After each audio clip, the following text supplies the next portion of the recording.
You received a call from an inmate at the Department of Corrections. This call will be recorded and monitored. If you wish to block any future calls of this nature, dial 7 now. To accept this call, press 5 now. To decline this call, hang up. Well, hello, Dirty. How goes the war? Yeah, that's something that's just popped up in the news. It was a very tragic story, and I'm kind of interested in it, and I'm looking into it. Hopefully, I can get involved a little bit, at least get the word out. We don't want that poor woman's death to be in vain. She had a very troubled life, and even though she can't speak right now and tell people what happened, we can piece some things together and help others to maybe avoid situations like that. Well, yeah, it's a typical teenage girl thing. Those things just they happen, and part of being a teenager is the rebellious stage. They want to step out of being a child and into adulthood, and it's a very trying time, and a lot can happen during that time, and especially the girls, they become vulnerable. So it's up to us adults to keep an eye on them. Well, I do hope you can get the word out. I did do a video on my YouTube channel that was based on her story. And I also did one that discusses the importance of communication and visits and contacts with supportive relationships. And with you talking to your family like that and them talking to their friends, as long as it's on their mind, I think we have a better chance of getting rid of the real problem out there. It's not going out here and denying our rights to free speech and owning a weapon and health care, civil rights, all that kind of stuff. That's not going to help solve any of our killings. And no weapons ban on this planet would have saved that poor young lady. So I really want to piggyback on her life and share the wisdom that her life taught us. And I do wish I had been able to connect with her and get some more answers, directly from the source. But her life, it it's not extremely uncommon, and I would say that's a good thing because the common factors in life are the ones that's easiest to spot. Yeah, and I'm glad you did find a mentor early in life, and you went to your rebellious stage, and so there's a lot going on with you now, but not as much as it was back then. Right, right. You wanted to get away from all of that. You wanted to change your life. You had a goal, and you reached out for it. And it's our job to You have 60 seconds remaining. help you in any way that we can. And I'm glad your supportive relationships are pulling through. And I imagine when you do get out, that's it. I doubt you'll commit the same crime, although you are dirty. But new crimes, I'm pretty sure you're done with that. Ah, good, good. You have 30 seconds remaining. If you can get the word out by any means, and word of mouth is a great way to do it. Just sit and talk with people.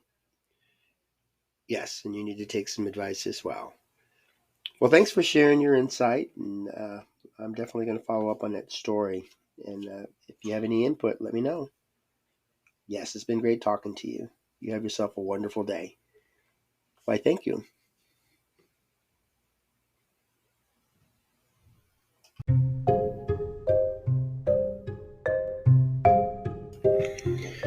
Hello, welcome to AQS Inmate Call, and I'm your host, Joel Wilborn. And in this episode, I would like to discuss some of the problems that we encounter with teenagers. And it was brought on by a recent event in our local news about a young lady who got into a bad situation, and she wound up getting a gunshot wound to the head. And her decomposed body was found on some property in the city of Yakima, Washington. Now, it takes a special interest to me because her story is not unlike a lot of the people I work with that's in the prison. And she was 17 years old.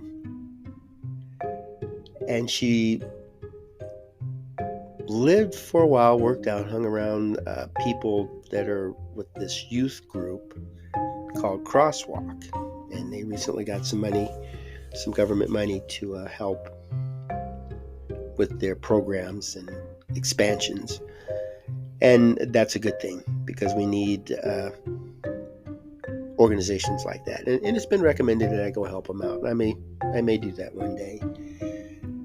And she's a local resident who just she wound up meeting somebody, and we're not sure what brought her to this person. He was a lot older than her, had no business being with her, and he was a sex offender. And he needed to register as a sex offender, but he would have a habit of not doing that. I guess he was embarrassed or something. And anybody who's looked into sex offenders or criminal behavior, it's easy to profile something like that. We know he's a manipulator. He goes after children. And there's a lot of children out there who are in need. We all want to belong. Whether it's a family or a group of friends, we like to fit in, and we like people that we can talk to, or people who share our interests that will help us to feel important in our life. And with a teenager who's not comfortable at home, probably having a bad relationship, with a boyfriend or girlfriend, and just kind of feeling lonely. And a person like that could come along and just wipe them off their feet. Now, one of the stories I did on my YouTube channel is Mary Ann Atkins. She was feeling very uncomfortable at home, and so she met up with a person who was kind to her, said nice things, complimented her, bought her stuff, was able to help her get to locations, and her friends knew him as well. So it was easy for him to just slip right into her world. And then he turned. And I imagine the same thing happened to this young lady, Samantha. She found somebody who was saying the right things and doing the right things. Sure, I understand. And she just got caught up in his charm. And he apparently lied to her about her name, or his name. And so it was really easy for him to hide the fact that he was a registered sex offender. But she had some really good friends who were trying to help her. And they discovered who he really was and warned her, but she wasn't quite listening. And I did a little video called This is Samantha Kalinchuk. And if you want to do a internet search on Samantha Kalinchuk, you can get the story about what happened to this young lady. And we don't really know her side of the story, but her friends, they just wanted to talk. And I think one of the reasons they wanted to talk is because they wanted to let people know that they cared about her. And so if anybody reads that story and says what a terrible thing had happened to her, if it's a teenage girl, she can say, wow, this girl wound up getting murdered and her body just dumped like it was trash. I don't want that to happen to me. And I need to let my friends know. I need to listen to them. I need to talk to them. I need to open up a line of communication. And that's something I emphasize a lot. Let's listen to our people. Let's help each other out. It comes back to reward you in the end. And we just got to be patient about it because it doesn't happen right away. And I want to use her life, the 17 years that she was on this planet, I want to use that to an advantage. And 17 years is not a long time. And 17 years is awful young to die. But her life is done. There's really nothing else we can do about it. And this is a kind woman, and it's a possibility that this guy made himself out to be down and out, and she felt this urge to help him, to get him out of his gloom. And that's a tactic that some of these predators will use. But we're not really going to know the full story unless he says it, because she's not going to be able to talk. And I don't think he's going to be saying too much. And the person they've arrested that was seen with her and is the registered sex offender may not be the murderer. But for those of you who are into these crime stories, think about this. She had a gunshot wound to the face. Just one shot. The news reports didn't say any defensive wounds. And didn't say there was anything else on her body, like a drug overdose or stab wounds or snake bite or something. So it leads me to believe she was standing in front of him, possibly looking right at him, when he or she, this person, pointed the gun at her. Maybe she was like Marianne. Marianne was asking her victim to take her home, and he said, no, not unless you have sex with me. She didn't want to. He wound up forcing himself on her. She said, okay, you got what you want, take me home. He doesn't want to. He wants to get just even worse. Not the same person she remembers meeting, not the same person that she saw him as being, and during their little struggle, she picks up a gun and shoots him. And then she runs away. And we all have our breaking points. We're trying really hard to get through life, and when you're frustrated, like a teenager that goes out, does a bunch of stuff, and is expecting a reward and doesn't get it, it's frustrating. And this girl probably did a lot of stuff for him to help him out, and the least he could have done is show her some respect, and she just probably felt bad that he wasn't doing that. She might have been confronting him. It's like, oh, you're pointing a gun at me. Well, if you're going to kill me, go ahead, because I'm tired of you. She might have criticized him. She might have just said, I'm going back home, and I'll just go knock on somebody's door or just turn myself into the police. Might not even have been an argument. She might have just been standing there and he just shot her. But the fact that she was found a long way from home in such a state it's just sad. It's really sad. And I can't help but think, I may have run across her. She might have ridden the bus and I might have said hi to her. Or I might have sat next to her on a bus stop. I really don't know because I'm not sure what she looked like if and when I met her compared to what she looks like now. Because the pictures they have up, maybe different hair color, different hairstyle, different makeup than me meeting her. But it is a possibility I could have met her out there in the downtown area. And for me, I wouldn't have seen her as anything other than just maybe a homeless teenager.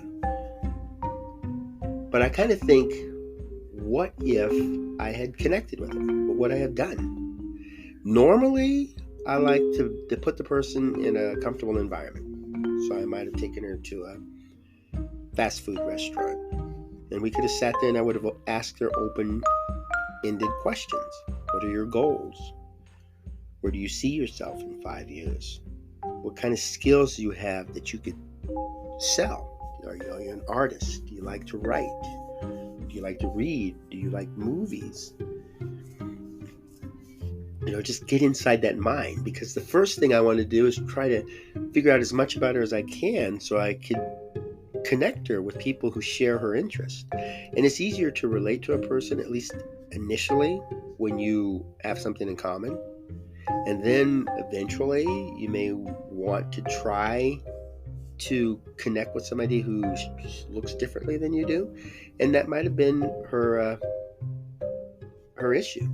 She might have met this person who has different interests and different views, and she wanted to learn about that and adjust her mindset that would be more comfortable to him so he wouldn't feel so lonely. And he might have been telling her, nobody understands me, I'm an outcast, I'm different. And she might have thought, yeah, he is, but I want to understand him. I want to learn from him. I want to help him. And it sounds like her nature. The character I created in This is Samantha Kalinchuk was a very open-minded, kind person, willing to help anybody, and the perfect victim. Yet, that's a strength as well. Because if you're going to go into a field like that, you need to have backup. And she did. And she could have told her friends, I want to help this guy. This is my plans. This is where I'll be. If you don't hear from me, come look for me, call the police, make something. And she would have been safer going out there. But teenagers, they don't think about that stuff. And they certainly don't listen to any advice. Usually the teenagers I talk to, I'll give them the best advice I can, and they'll just do what they want. And that's what they do, and I expect that. Those that listen to the advice and follow through, those are the shockers. And I would have enjoyed helping her. It would have been nice to learn what was going through her mind.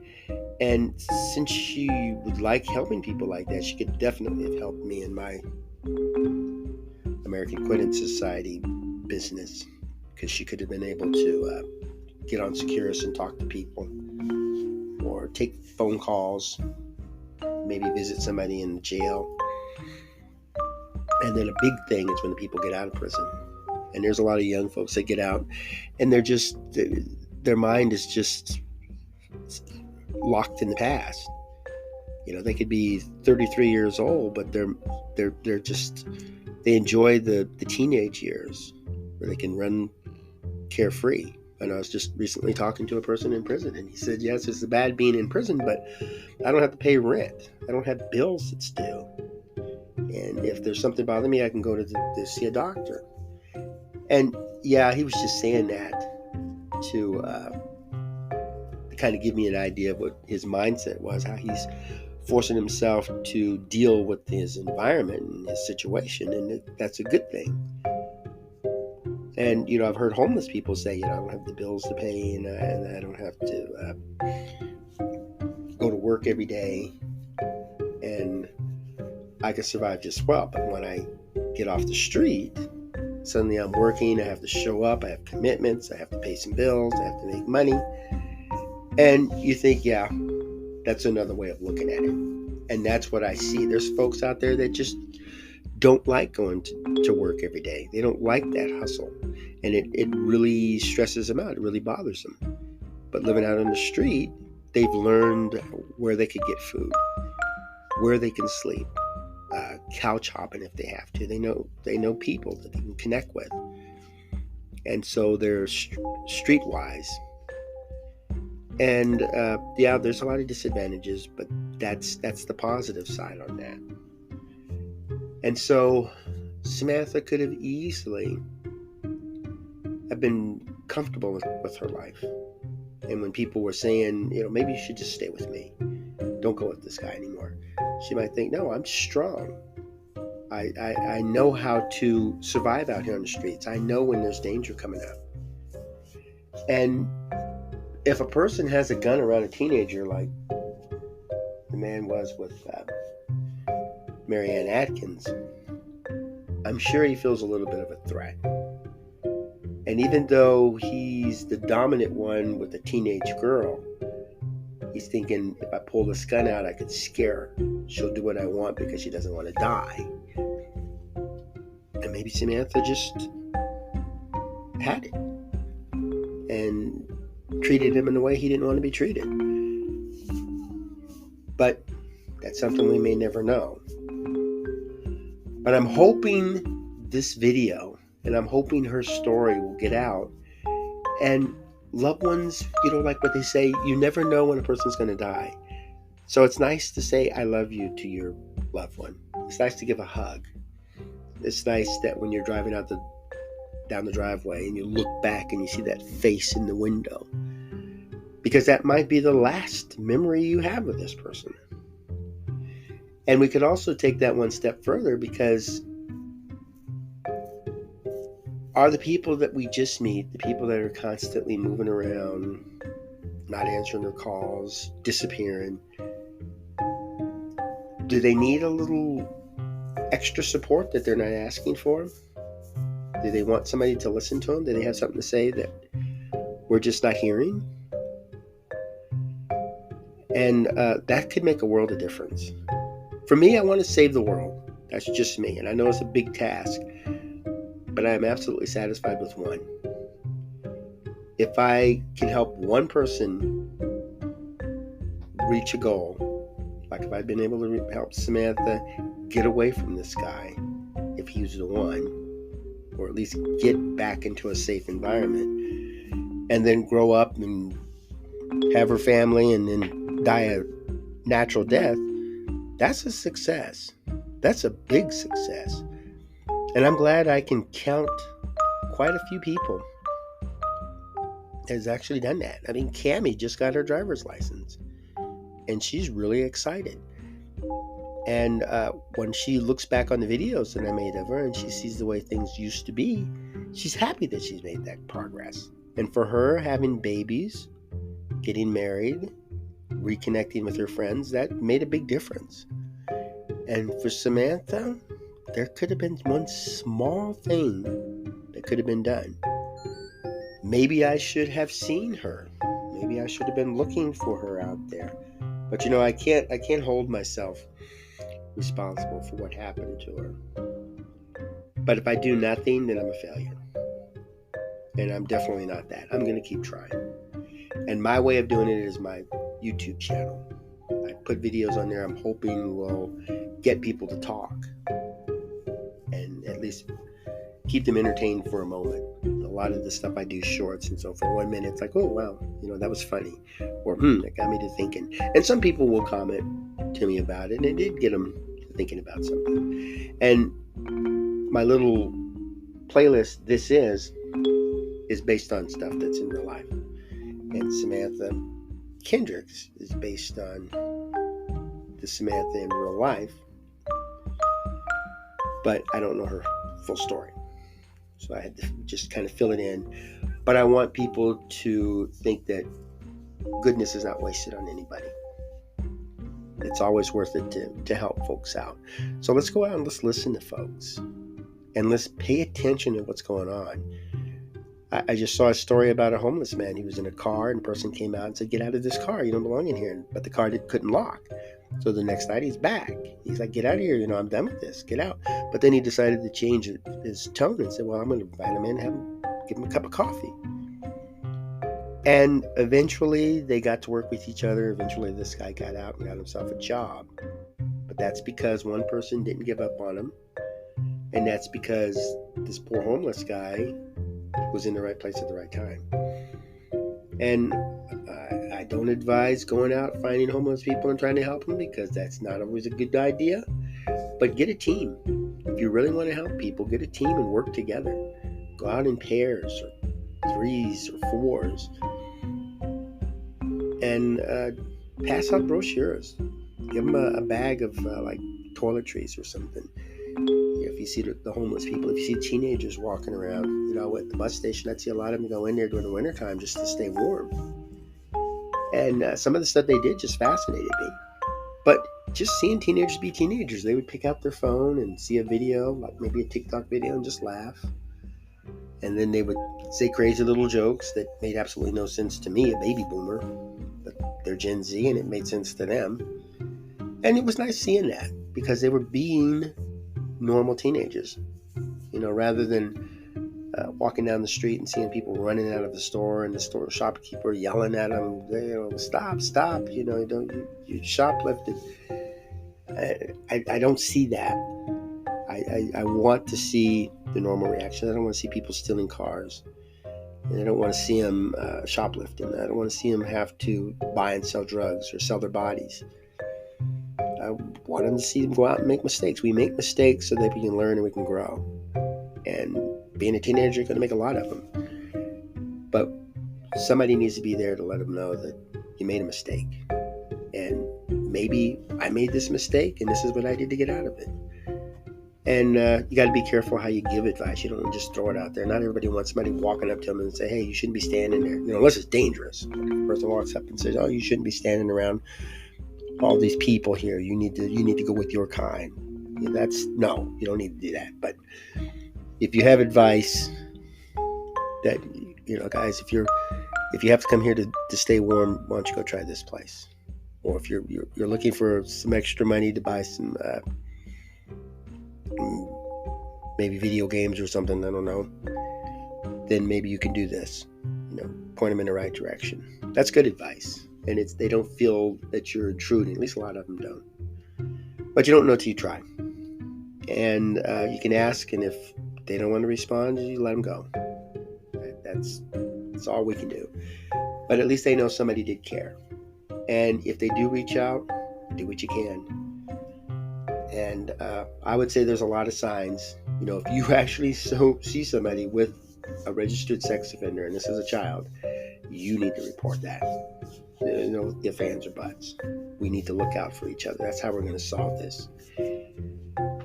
Well, thanks for tuning in, and please talk to your family, your friends, your loved ones, and let's get crime reduced drastically.